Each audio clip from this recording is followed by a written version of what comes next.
자, 친구들, 이제 역사로 다시 한번 만나게 됐습니다.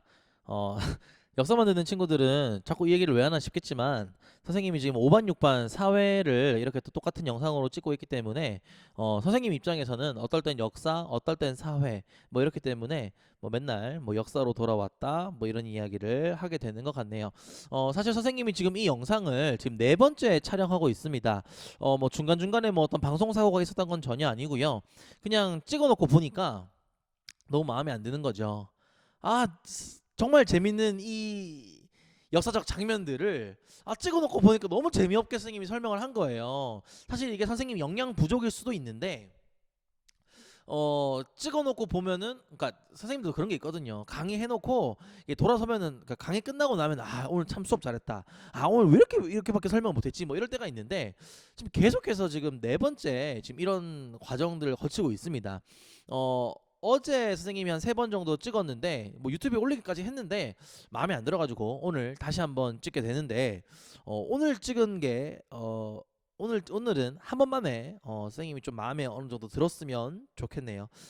이만큼 선생님은 개인적으로 역사가 재밌거든요. 역사 뭐 영화를 본다든지 뭐 역사 관련된 책을 그치, 책을 읽는 건 별로 좋진 않다만 아무튼 뭐 역사 관련 영화를 본다든지 뭐 관련 영상을 본다든지 뭐 관련 지식들을 얻는 거 참 좋은데 너희들은 그런 걸 되게 싫어하니까 어떻게 하면 역사를 좀 더 재밌게 이야기할 수 있을지를 고민하다 보니 이런 어떻게 보면 헛수고죠. 그냥 찍어놓은 거 올리면 되는데 왜 이상한 욕심을 가져?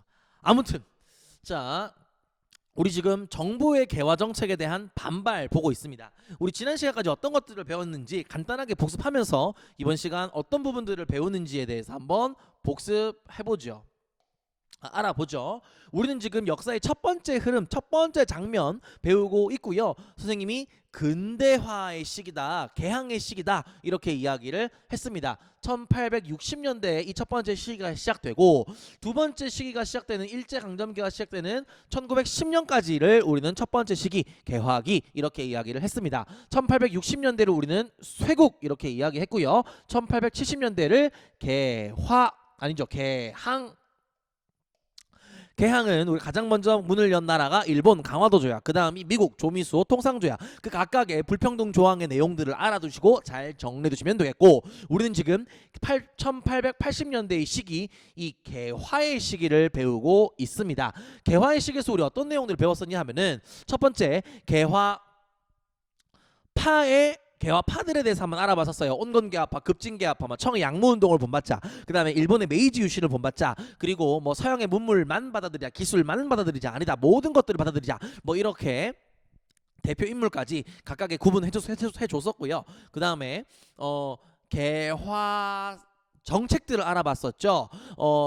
조선시대의 개화 정책의 핵심 기구 어디였습니까? say 통리, you say 통리 기무화문, 그쵸? 통리 기무화문을 중심으로 개화 정책이 진행되었다. 그리고 사절단을 보냈다. 그리고 뭐 기기창이라든지 뭐 또 뭐죠? 방문국이라든지 별기군이라든지 이런 기구들을 세우면서 우리도 근대화가 되기 위해서 노력하고 있는 시기가 바로 1880년대였습니다. 그러면서 우리 지난 시간에 뭘 배웠냐면은 그런 정부의 개화 정책에 반대했던 세력들이 있었으니 이 사람들은 개화 자체가 싫은 사람들이라 그랬어요. 개화하면 우리나라가 망한다. 우리는 오로지 성리학으로 무장되어 있으면 우리는 부국 강병을 누릴 수 있다라고 생각했던 유생들이었죠. 유학자들이었죠. 60년대, 70년대, 80년대, 90년대를 시기를 거치면서 어떻게 그들의 주장이 변화하였는지까지 선생님이 설명을 해줬습니다. 위정척사 운동이었죠. 그러면 우리 이번 시간에 배울 두 번째 2번으로 배울 사건은 뭐냐 하면 따라합니다. 굉장히 재밌고 중요한 사건인데요. 따라합시다.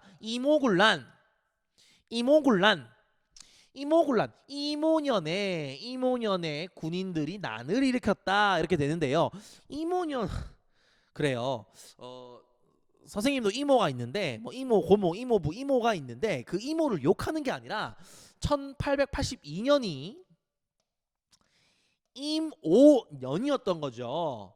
그러니까 선생님 이모 참 좋아합니다. 선생님이 작년부터 재작년부터 계속 이런 얘기를 하면은 선생님 이모한테 사과하세요. 막 선생님 이모 참 좋아합니다. 이모 욕하는 게 아니고 임오년에 군인들이 난을 일으켰다. 이게 바로 임오군란입니다. 그러면 군인들이 왜 난을 일으켰는지 그 배경부터 알아봐야겠죠. 우리 교과서는 이 임오군란의 배경을 굉장히 분명하고 명쾌하게 이야기를 하는데 그것이 바로 따라합니다. 구식 군인에 대한 차별. 다시 구식 군인에 대한 차별. 뭐 때문이다? 차별 때문이다. 이런 거죠. 우리는 예로부터 차별을 정말 싫어합니다. 선생님 반에 친구들이랑 학급 약속을 좀 정했어요. 근데 그 학급 약속에서 빼놓지 않고 나오는 게 올해도 나왔어요. 선생님 차별하지 말아주세요. 이거였습니다. 인간은 차별당하면 열받고 속상합니다. 역사적인 사건들도 역사적인 사건 안에서도 차별 때문에 일어난 사건이 있었죠. 무신들을 차별 대우해서 무신들이 무시당해서 무시무시한 무신들이 무기를 들고 반란을 일으켰다. 바로 무신정변 고려 시대였죠. 그리고 또 통일신라 시대 때도 육두품들이 진골에 의해서 진골과 비교했을 때 무시당했다, 차별받았기 때문에 열받아가지고 후삼국을 만들고 뭐 이러는 거 아니겠습니까? 조선 시대에서도 구식 군인들을 차별했다는 거예요. 그러면 구식 군인은 누구냐? 이 이야기부터 한번 해야겠습니다. 지난 시간에 강의를 열심히 듣는 친구들은 알고 있을 거예요. 원래 우리 조선은 중앙군, 수도를 지키는 군대가 5개가 있다 그랬어요. 훈련, 총, 수어, 금 이렇게 있었는데 훈련도감, 수어청, 어영청, 훈련, 총, 총융총, 수어청, 어영, 훈련도감, 총유청, 총융청, 수어청, 어영청, 금이영 이렇게 5개가 있었는데 개화 정책을 진행하면서 이 5군영을 2개로 줄였습니다. 이 군으로 바꿔버리고 이 영으로 바꿔버리고 그러니까 이 5개의 군대를 2개로 축소했다는 거예요. 그리고 이 이영과 별도로 신식 군대를 만들었으니 그 이름을 뭐라고 했습니까? 별기군이다. 이렇게 이야기를 했어요. 특별한 무기를 가지고 있는 군대. 그러니까 어떻게 보면 조선의 실수였죠.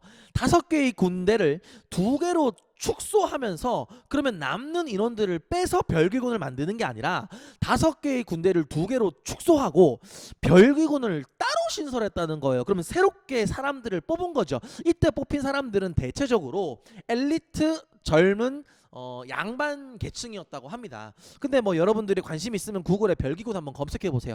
약간 이들이 정말 엘리트인 집단들인가 싶을 만큼 뭐랄까요, 약간 조금 농촌 사람들처럼 좀 생기긴 했습니다. 물론 흑백 사진이라서 그렇게 느껴지는 건지 모르겠지만 아무튼 그렇게 되면 별기군을 따로 만들고 이 영을 이영으로 축소된 상황에서 정부 입장에서는 어디에 관심을 쏟을 수밖에 없습니까? 당연히 별기군에 관심을 쏟을 수밖에 없습니다. 무기 지원도 빠방하고요, 군복 지원도 빠방하고요, 훈련도 굉장히 빠방하게 합니다. 그래서 일본인 장교를 교관으로 해서 별기군을 훈련시키죠. 그런데 이영은 반면에 낙동강 오리알 신사가 된 거죠. 천덕꾸러기 신세가 된 거죠. 얼마나 천덕꾸러기 신세가 됐냐 하면은 뭐 훈련도 하고 뭐 여러 가지 일들은 합니다. 일들은 하는데 월급을 안 줘요. 월급이 얼마만큼 밀려 있었냐 하면은 무려 13개월치의 월급이 밀려 있었다고 합니다. 그 1년하고 1개월. 그러니까 1년 1개월 동안 이 구식 군대들은요 월급을 못 받은 거예요. 여러분들 생각을 해보세요. 여러분들이 알바를 열심히 했는데 뭐 PC방 알바, 뭐 그다음 전단지 알바, 또 여러분들 무슨 알바 보통 하죠? PC방, 전단지, 편의점 알바 막 이런 것들을 했는데 1년 동안 월급을 안 줘요. 난 나름 열심히 하고 있는데. 그리고 사장님이 다른 편의점에만 뭐 월급 주고 막 한다는 거예요. 그러니까 편의점이 어려워서 월급을 안 주는 거면 그런 데가 착한 마음에 이해는 하겠는데 다른 데는 막 잘 주면서 우리는 안 준다는 거죠. 열 받죠. 또 이때 당시 시대 상황이 뭐 우리 교과서에는 요것만 나와 있는데 선생님은 개인적으로 구식 군대에 대한 차별뿐만 아니라 조선 정부의 그런 무능력함 그리고 부패함이 있다고 선생님은 생각을 합니다. 선생님이 지난 시간에 이야기를 했었었는데 여기서부터 흥선대원군이 집권할 시기 이후에는 고종의 친정 체제가 진행된다. 그러면서 민씨 척족 정권이 등장한다. 이렇게 이야기를 했습니다. 민씨 성을 가진 척족, 친척, 가족 정권이 등장한다. 이런 거거든요. 민씨가 누굽니까? 당시 고종의 부인 민아영, 명성황후의 성이 민씨입니다. 그러니까 흥선대원군이 집권하기 전 세도 정치의 상황과 굉장히 흡사하게 된 거예요. 외척 집안이 권력을 가지고 그 권력을 마음대로 휘두르는 시기가 다시 한번 도래한 겁니다. 우리가 보통 명성황후라고 하면은 뭐 일본에게 죽임을 당했기 때문에 뭔가 독립운동을 하다가 죽임 당한 것 같고 뭐 이렇게 착각하기가 쉬운데, 이제부터 조금씩 역사를 공부하다 보면 야, 명성황후가 민비가 굉장히 나쁜 짓을 많이 했구나 알 수 있습니다. 몇 가지만 선생님이 이야기를 하자면, 지금 고종 구식 군인들의 월급은 지금 1년치 13개월치가 밀려 있는데, 뭐 말은 뭐 나라의 예산이 부족하다 뭐 이런 이야기를 하는데, 당시에 순종이 약혼을 합니다. 결혼을 할 때 그때 그 비용으로 나라 재정에 3분의 1을 씁니다. 3분의 1 아니죠. 4분의 1을 씁니다. 그러니까 자기 가족 결혼할 때는 엄청나게 돈을 쏟아 부으면서 월급을 안 주는 거예요. 이뿐만이 아닙니다.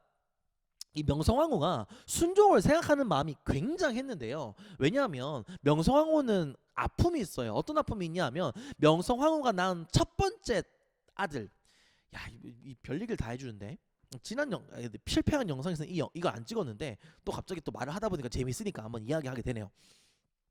사실 명성황후는요, 고종의 사랑을 많이 받지 못했습니다. 고종은 유모를 많이 좋아했다고 해요. 그러니까 왕들은 좀 그래. 왕들은 엄마 밑에서 크는 일이 많이 없기 때문에 상궁 유모의 밑에서 많이 큽니다. 그러니까 엄마에 대한 사랑을 유모한테서 많이 받는 거예요. 고종도 뭐 자연스럽게 자신의 유모를 좋아해서 명성황후보다 유모랑 더 있기를 좋아하고 있었다고 합니다. 그런 상황에서 명성황후가 아들을 낳았습니다.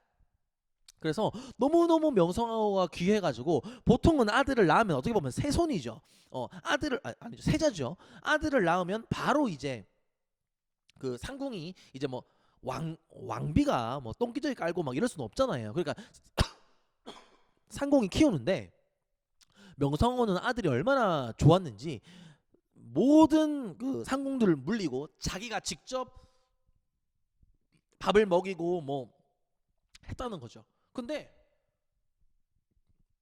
그 첫 번째 낳은 아들이 좀 이상한데, 며칠이 지나도 똥을 안 싸는 거예요. 그래서 얘가 왜 똥을 안 싸지 하면서 엉덩이를 봤는데 눈물을 그때부터 흘리기 시작합니다. 여봐라 여봐라, 거기 누구 없느냐? 우리 아이의 그 구멍이 없구나. 똥구멍이 없는 거죠.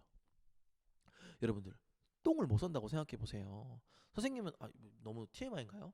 선생님은 일일 일동을 하는데 며칠 이렇게 그런 배변을 못하는 상황이 오면은 너무너무 힘듭니다. 근데 똥구멍이 없어가지고 그걸 못하는 거예요.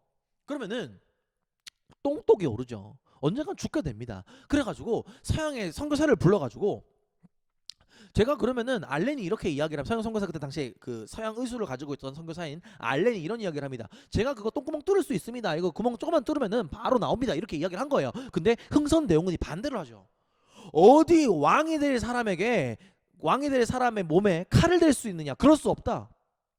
아버님, 그래도 이렇게 하면 우리 아이가 죽는데요? 그럴 수 없다. 그렇게 해서 결국에는 그 아들이 죽어요. 똥독이 올라가지고. 그리고 나서 어렵게 낳은 아들이 바로 순종입니다. 그럼 명성황후는 걔를 낳자마자 뭐부터 확인했겠어요? 바로 뒤쪽에 있는 구멍부터 확인한 거죠. 다행히 뚫려 있는 거죠. 그런데 이 순종은 건강이 매우 약했습니다. 이후에 뭐 우리나라의 그 마지막 왕이자 마지막 황제죠. 근데 뭐 이렇다 할 뭐 업적 없이 일본의 그런 침탈에 뭐 맞서는 그런 거 없이 그냥 흐지부지 그냥 황제 자리에서 물러나게 되거든요. 그만큼 순종은 건강도 약했고 정신적으로도 좀 떨어졌다, 지능적으로 떨어졌다 하는 사례들이 굉장히 많이 있습니다. 그러니까 어릴 때부터 건강이 많이 약했던 거죠. 그러니까 좀 장애를 가지고 있었던 것 같긴 해요. 지금으로 본다면.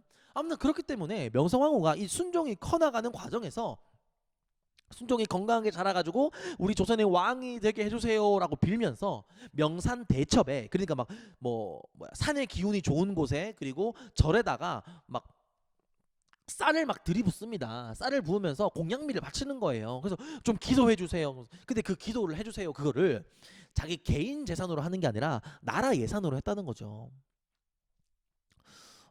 뿐만 아니라 막 경복궁에서도 막 굿을 합니다. 순종이 잘 되게 해달라고. 그러니까 어떻게 보면 참 명성황후가 자식 사랑이 정말 대단한 거예요. 이게 뭐 자식 사랑이라고 해야 될지 약간 집착이라고 해야 될지. 성리학의 나라인 조선에서 경복궁, 성리학의 나라인 조선 한복판 경복궁에서 굿판이 벌어지는 겁니다. 근데 굿을 한번 할 때마다 나라 예산의 10분의 1을 막막 쓰는 거예요. 그러니까 명성황후가 진짜 백성들의 어려움은 생각을 못 하는 거죠. 그러니까 막 개화하느라고 돈도 많이 들죠. 개화하는 것 자체가 어떻게 보면은 사실 말이 개화지, 쉽게 말해서는 서양에게 여러 가지 기술들을 사오는 겁니다. 그러니까 서양은 돈을 버는 거죠. 그러니까 서양의 사람들이, 서양 세력들이 우리나라를 개항시키고 싶어 했던 거예요. 우리는 서양 기술들을 돈을 주고 사오는데 그 돈이 다 뭐예요? 농민들의 세금입니다. 그러면은 그 서양 기술을 사오는 것만으로도 나라의 예산이 부족한데 명성황후는 뭐 어떻게 했다는 거예요? 자기의 아들이 잘 되게 해달라고 기도해 달라고 막 뭐 지방 곳곳에 절에다가 막 돈을 뿌리고 다닙니다. 그리고 경복궁에 굿을 하면서 막 나라의 예산을 막 탕진합니다. 가장 충격적인 사건은 이거죠. 뭐 별수를 다 하는데 당시에 명성황후의 주치의가 언더우드 여성 의사였다고 합니다. 물론 나중에 외국에는 결혼을 하면은 남편 성으로 이름을 바꾸잖아요. 뭐 교회 다니는 사람들은 알 거예요. 언더우드 선교사라고 알 텐데 나중에 그 명성황후의 주치의가 그 언더우드 선교사랑 결혼을 하게 되거든요. 그러니까 명성황후가 자기를 너무 잘 돌봐준 그 주치의의 결혼을 축하하는 의미에서 나라 예산의 4분의 1을 1년 예산의 4분의 1을 갖다 바쳤다는 거예요.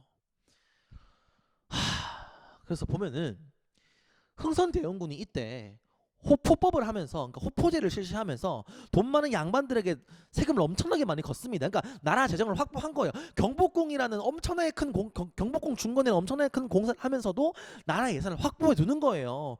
흥선대원군 이건 잘한 겁니다. 그 잘한 건 잘한다고 인정해야 됩니다.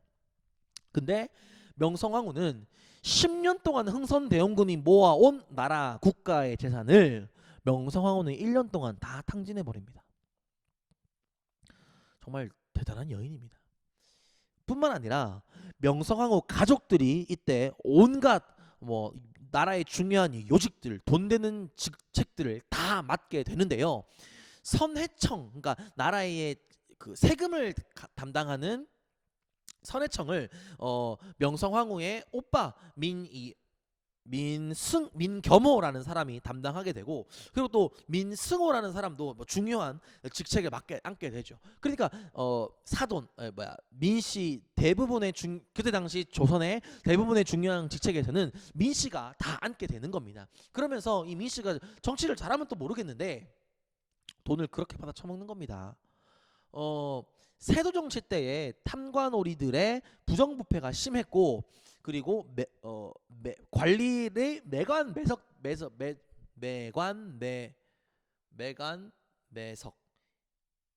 매직이죠. 미안해요. 매관 매직이 심했다 이렇게 우리 배웠는데요. 그 매관 매직이 다시 부활하게 되는 겁니다. 선생님이 사료를 찾아보니까 세도정치 때보다 훨씬 더 심각했어요.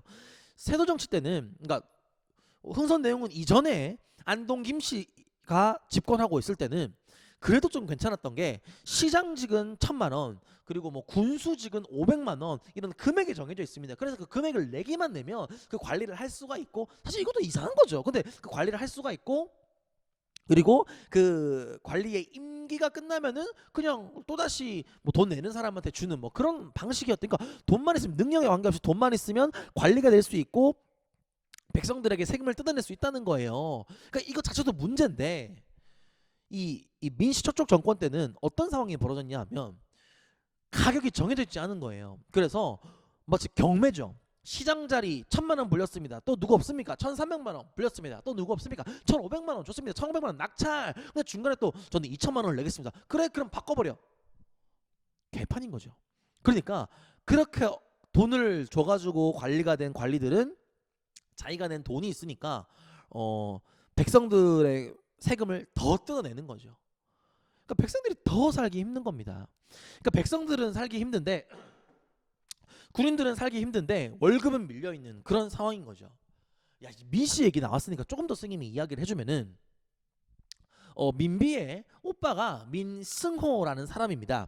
근데 이 민승호가 얼마나 부정부패, 얼마나 백성들을 못 살게 굴었으면 민승호가 어떻게 중요하면 스님이 옵니다. 그 스님이 와가지고 귀한 선물을 들고 왔습니다. 나무 괴짝을 들고 와요. 그 나무 괴짝을 주면서 이렇게 이야기를 합니다. 나란 일을 하는데 얼마나 고생이 많으십니까? 이건 굉장히 귀한 선물이니 이 선물을 다른 사람들이 보는 앞에서 열어보지 마시고 반드시 모든 사람들을 물린 후에 자기 가족들만 당신의 가족들만 불러가지고 이 괴짝을 열어보셔서 이렇게 이야기를 한 거예요. 그래서 그 민승호가 그 모든 사람들을 다 물리고 가족들만 모아서 이 나무 괴짝을 딱 열었는데 거기에는 폭탄이 있었던 거죠. 그래서 민승호가 한 10초 정도 하늘에 떠올랐다가 땅에 떨어지면서 그때 죽었다고 합니다. 그러니까 얼마나 나쁜 짓을 많이 했으면은 스님이 사람을 죽일 생각까지 하는 거예요. 대단한 거죠. 아무튼 네. 이 엉뚱한 얘기까지 갔는데 이모곤란의 배경은 99인에 대한 차별 대우였다. 99인들은 그때 당시 민씨 척척 정권에 뭐 그런 세금 높은 세금 때문에 살기 힘들었는데 월급도 주지 않았다. 그러한 상황에서 99인들에 대한 그런 99인이 이렇게 불만이 높아지니까 이제 정부에서 그래 그러면 이제 한 달치 월급만이라도 99인들에 지급해라 이렇게 된 거예요. 그래서 겨우겨우 한 달치 월급을 받았다고 합니다. 13개월째가 되는 날에. 그래요. 1년 동안 나라의 예산이 부족해가지고 월급을 못 줬는데 이번 달은 그래도 월급을 줄 수 있게 되었습니다. 고종 황제에게 감사하세요 해서 월급을 줬어요. 그래서 진짜 그 얼마나 감격스러웠을까요? 왜냐면 이제 먹고 사는 문제니까. 그때 당시에 월급은 돈으로 주는 게 아니라 쌀로 줍니다. 그래서 그 월급을 받지 않으면 밥을 못 먹는 거예요. 반찬은 둘째치고 밥을 못 먹는 거야. 그러니까 우리 가족들이 1년 동안 손말 쭉쭉 빨고 있었던 거잖아요. 그런데 이제 겨우겨우 월급을 쌀을 받아가지고 집에 갔어요. 여보, 드디어 우리 월급이 왔네. 이 공무원직, 군인직 하기 참 힘들다 하면서 쌀포대를 딱 열었는데 거기에는 멀쩡한 쌀이 있는 게 아니라 썩은 쌀, 그다음에 모래, 돌 이런 것들이 있었던 거예요. 그러니까 이게 무슨 말입니까? 정부에서는 월급을 주라고 했는데 누군가가 그것을 또 착취했다는 거죠. 멀쩡한 쌀을 또 빼돌려가지고 다른 곳에 팔고. 얼마나 나라가 개판이었는지. 그러니까 어떻게 보면은 흥선대원군 때가 조금 더 백성들은 살기가 편하지 않았을까, 뭐 이런 생각을 한번 해보는 겁니다. 이쯤 되니까 여러분들이 99년이면 어떤 생각이 들겠어요? 이런 게 호로자식 XX 놈들 다 죽여버릴 거야, 이렇게 되지 않을까요? 그래서 99인들은 자신들의 무기 창고를 털어가지고 무장을 하고 탐관 오리들을 죽이기 시작합니다. 그래서 그때 당시 선해청 당상관이었던 명성황후의 동생이었던 민겸호를 그때 당시 죽여버리고요. 그 다음에 궁궐로 찾아들어가가지고 영의정, 흥선대원군의 형입니다. 이 최응이라는 영의정도 죽여버리고. 그러니까 대단한 거죠. 그러니까 명성황후가 대단한 게, 그때 스님이 얘기했지만 고종과 명성황후가 짝짝꿍 해가지고 최익현에게 상소문을 올려서 흥선대원군을 하야시켰다고 했습니다. 그리고 난 다음에 흥선대원군의 주변 사람들을 다 자기 편으로 만드는 거예요. 흥선대원군이 형마저 영의적으로 앉히면서 흥선대원군을 완전히 외톨이로 만들어 버린 거죠. 이게 완전 모르겠어요. 시아버지와 며느리 사이가 이렇게 나쁠 수 있는지. 뭐 아무튼 영의정 흥선대원군의 형도 죽여버리고, 그리고 또 뭐 탐관 오리들을 다 죽여버리고 이제 경복궁으로 쳐들어가는 겁니다. 경복궁으로 쳐들어가서 누구를 죽이겠다? 왕비를 죽이겠다, 민비를 죽이겠다 하면서 들어가는 거죠. 이건 사상 초유의 사태입니다. 그 세계사의 어떤 역사를 찾아봐도 민중들이 화가 나서 궁궐을 습격해서 왕비를 죽이겠다고 하는 것은 선생님이 잘 보지 못했습니다. 그러니까 왕을 죽이겠다가 아니라 왕비를 죽이겠다는 거예요. 그런데 명성황후는 그 소식을 듣고 냉큼 도망을 가죠. 그러니까 이때 이모군란 때 99인들만 봉기한 게 아니라 그때 당시 상황이 굉장히 어려웠던 하층민들까지 여기에 합세를 하게 됩니다. 그러면서 그 일본 공사관을 불태우고요. 그리고 그 별기군 애들 막 다 다 포박해가지고 야 너희들 이제 내가 경복궁으로 쳐들어갈 건데 너희 동의할래 안 동의할래? 동의하면 살려주고 안 동의하면은 진짜 지금 다 죽여버리가 이렇게 하니까 네 동의할 거 있어. 별기군이랑 같이 경복궁으로 들어가거든요. 그리고 막 일본 공사관도 불탔고 막 민가에 막 불도 나고 막 지금 모든 한양 전체가 지금 장난이 아닌 상황에서 명성황후는 도망을 가는데요. 어떻게 도망을 가냐면 명성황후의 보디가드죠. 지금 시간이 많이 지났죠. 예, 그러면은 조금 끊고 이제 경과에 대해서 한번 알아보도록 하겠습니다. 뿅.